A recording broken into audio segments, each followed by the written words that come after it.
The video will begin in a moment. Click the links in the description below to get your copies of my books today. The Shadow Angel Genesis is the story of a vampire who has spent 500 years serving as the Vatican's personal monster hunter. The true story of Mrs. Claus is a wholesome but creative reimagining of a character who is well known but often overlooked. And keep your eyes open for my upcoming murder mystery, the South Bend Dark Frog Murders. Thank you for your continued support. Greetings, ladies and gentlemen. I'm your host, Robert Canter. Today, I'll be giving you my first impressions of Godzilla Minus One. First of all, let me just say that personally, I would have stuck with Godzilla Zero as a title. Godzilla Minus One just sounds really silly when you say it out loud. Thus far, the Reiwa-era Godzilla films have been, to say the least, very unconventional, both in terms of Godzilla's appearance and the stories themselves.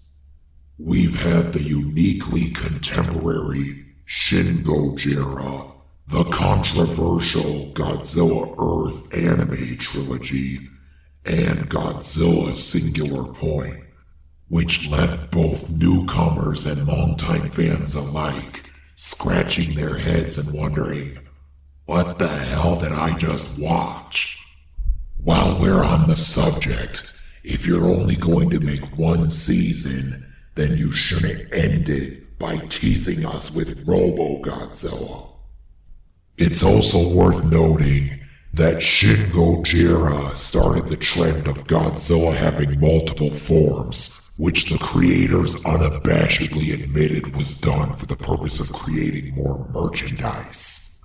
With what little we can see of Godzilla in the trailer, they seem to be giving the experimentation a rest and are making him look a lot more like what we're used to seeing. The brief images we see in the teaser trailer, along with the classic Godzilla sound effect, supports the theory that this film is a remake of the original Godzilla, which may just be what the world needs right now. For the first time in decades, we once again face the very real possibility of nuclear war. In a few weeks, we'll see Christopher Nolan's Oppenheimer in movie theaters.